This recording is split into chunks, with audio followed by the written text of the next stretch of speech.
Hey everybody, this is Brandon with leadfrog.com. Just here to do a unboxing slash review of the Amazon Kindle Fire. Just wanted to show you the box as it came in the mail directly. So quick note, if you were planning on sending this as a gift to somebody, make sure you get a gift wrap because it will clearly state what's in the box.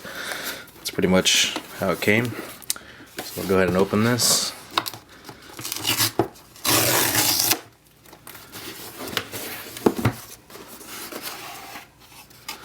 And there it is. So it looks like what we have here is some documentation, just a little bit of how to use it. Alright, turn it on. Product information, nothing special. And the Kindle Fire. Alright, set that aside. What else do we have here? Looks like just a USB charger for the wall. That's everything.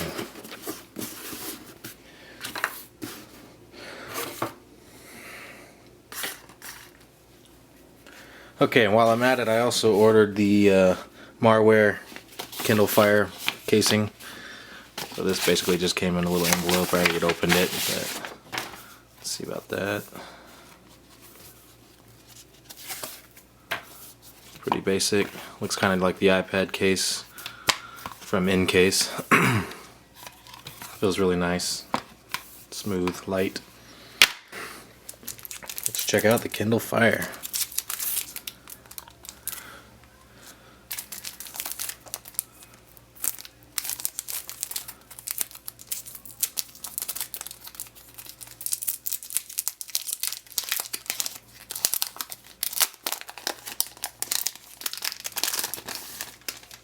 There you go. Oh, must have turned it on.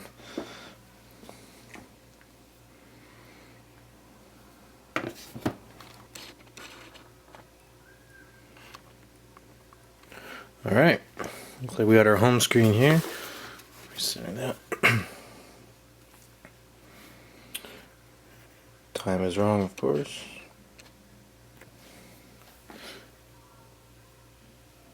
Okay. Looks like we got some setup screens here. Let's see if we can get this.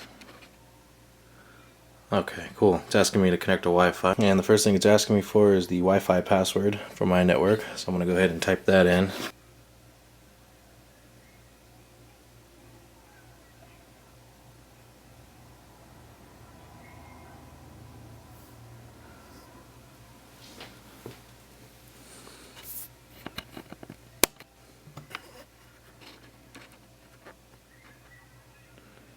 Alright, now it's asking me to set the time zone, so it's already on Pacific time. So it says the latest Kindle software is being downloaded. Once it's complete, it'll only take a few minutes to restart your device. So we're going to go ahead and pause here, and we'll come back when this is done.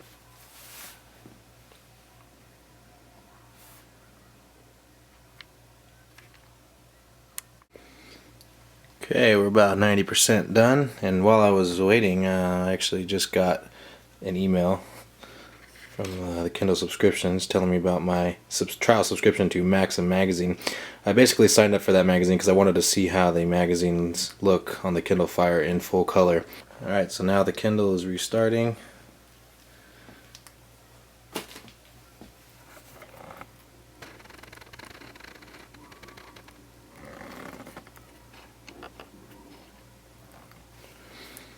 Verifying update package.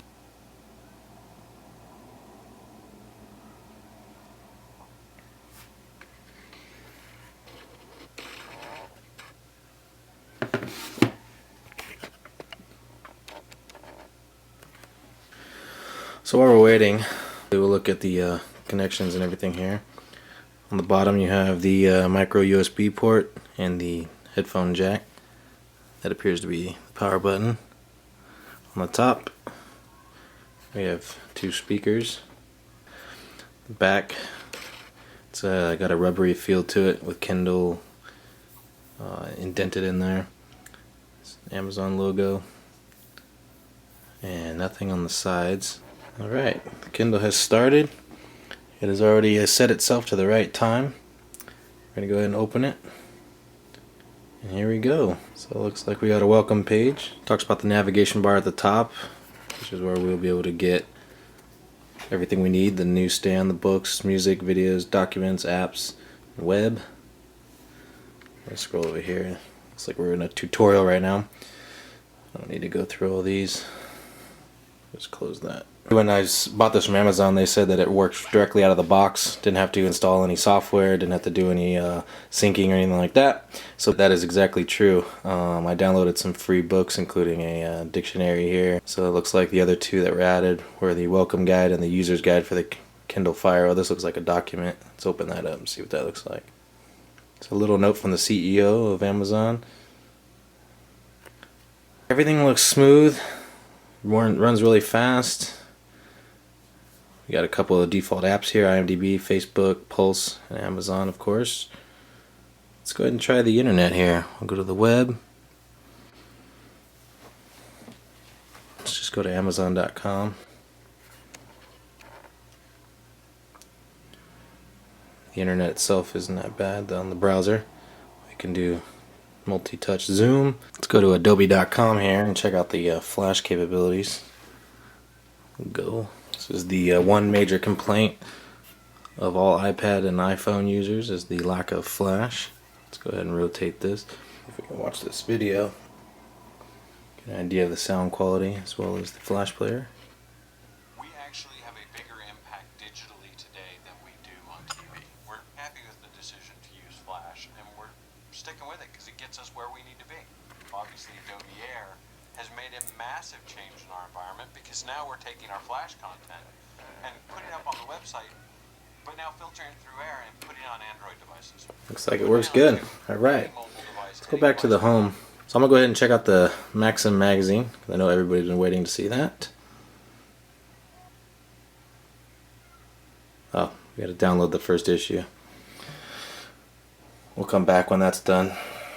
I signed up for a 14-day trial of this magazine just because I was curious to see what a full color magazine looks like. If you look in the Kindle store right now, this magazine is only available for the Fire. So that tells me it's going to be full color and most likely functional with the internet and whatever special features they might want to add. So let's go ahead and load that up and see what we got.